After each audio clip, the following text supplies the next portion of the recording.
बिस्मिल्लाहिर्रहमानिर्रहीम। अस्सलाम वालेकुम नाज़रीन।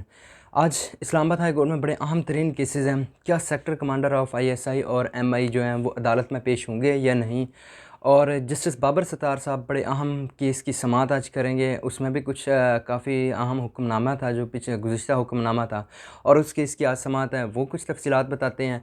और जो इस्लामाबाद हाई कोर्ट से बराह रास्त नशरियात के मुतल्लिक़ केस है, उसकी भी कुछ अपडेट आपको देते हैं। और ये हफ़्ता जो अहम शुरू होने जा रहा है वो भी कुछ इसके साथ डिटेल्स शेयर करते हैं। और कुछ एक नई हलचल चल रही है ऑर्डिनेंस के बाद, वो भी कुछ आपके साथ हम शेयर करते हैं। नाज़रीन, सबसे पहले जो जस्टिस बाबर सत्तार साहब आज ऑडियो लीक्स की इसकी समाअत करेंगे। और ये समाअत तकरीबन गुज़िश्ता 8-10 मंथ से चल रहा है, अक्टूबर से ये चल रहा है केस। और लास्ट टाइम जो चारों इदारे पैमरा, पीटीए, आईबी और एफआईए जो उन्होंने जस्टिस बाबर सत्तार साहब पर एतराज़ कर दिया था, और उस पर उन्होंने वो एतराज़ मुस्तरद कर तौहीन अदालत की दरख्वास्त और तौहीन अदालत की कार्रवाई करने का इंदिया दिया था। उन्होंने कहा कि क्यों ना आपके ख़िलाफ़ तौहीन अदालत की कार्रवाई की जाए।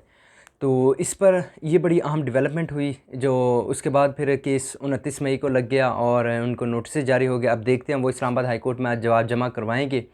उसमें जो अपडेट्स आएंगी वो हम अगली वीडियो में बना के शेयर करेंगे, जो केसेस की समाअत होगी और अहम चीज़ें होंगी उनमें।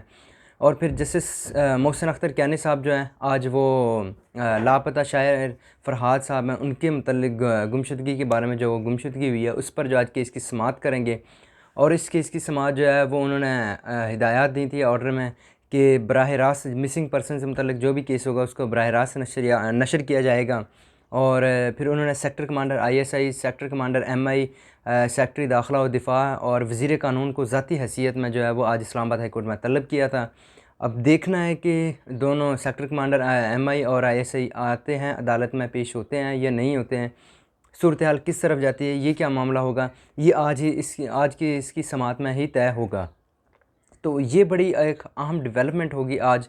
अगर सेक्टर कमांडर दोनों एमआई और आईएसआई के नहीं पेश होते हैं अदालत में, तो फिर देखते हैं अदालत आगे क्या ऑर्डर जारी करती है, क्या आगे जो लाहे अमल बनाती है। तो ये चीज़ें बड़ी अहम होने जा रही हैं। ग़ालिबन मैं तो फ़र्स्ट टाइम सुन रहा हूँ कि अगर कोई इस चीज़ को मरीम नवाज़ ख़ान साहिबा जो सुप्रीम कोर्ट की जो न्यूज़ की रिपोर्टर हैं, वो भी इस चीज़ को रिपोर्ट कर चुकी हैं कि जो फ़र्स्ट टाइम होगा कि कोई मिलिट्री ऑफिसर जो है वो इन यूनिफॉर्म जाके किसी कोर्ट में पेश होगा। तो ये चीज़ें अब देखनी हैं, अब क्या होता है आगे। वो मज़ीद केस की हेयरिंग होगी तो उसके साथ डिटेल्स कुछ शेयर करेंगे। और दूसरी जानिब जब आते हैं जो कायम मकाम सदर यूसुफ रज़ा गिलानी साहब ने जो ऑर्डिनेंस जारी किया है नैब का, उसमें नैब जो वो उसका इलेक्शन ट्रिब्यूनल का भी, नैब का भी था, वो 14 से 40 दिन का रिमांड था। और उसके बाद जो नैब अफसर का था कि वो उसकी सज़ा 5 साल से कम करके 2 साल कर दी गई। और अब जो ऑर्डिनेंस जारी किया है उसमें जो है वो इलेक्शन ट्रिब्यूनल जो हैं वो जो है रिटायर्ड जजेस भी लगा सकते हैं। और उन जजेस के लिए चीफ़ जस्टिस जो होगा हाई कोर्ट का, उससे मुशावरत की भी ज़रूरत नहीं होगी। तो यूँ एक बड़ी अहम सी डेवलपमेंट हो गई है। अब इसके बाद हालात ही कुछ चेंज हो गए हैं, क्योंकि अब जो पहले भी केसेस अल्तवा हैं, अब जैसे सारिक महमूद जहांगीरी साहब थे, उन्होंने कल की समाअत करनी थी, एक आज के इसकी समाअत करेंगे और एक कल तीसरे हल्के की, यानी कि 3 हल्के थे, 28, 29 और 30। इन 3 दिनों में उन्होंने तीनों हल्कों की एक एक दिन करके समाअत करनी थी।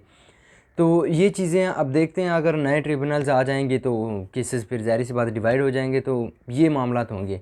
तो बाकी जितनी मज़ीद अपडेट्स आएंगी वो भी जो केस की हेयरिंग होगी उसकी भी अपडेट आपके साथ शेयर करेंगे। अभी के लिए इतना ही, हमें इजाज़त दीजिएगा। जो उस केस की हेयरिंग होगी, अहम डेवलपमेंट्स होंगी, वो हम आपके साथ शेयर करेंगे। अल्लाह हाफ़िज़।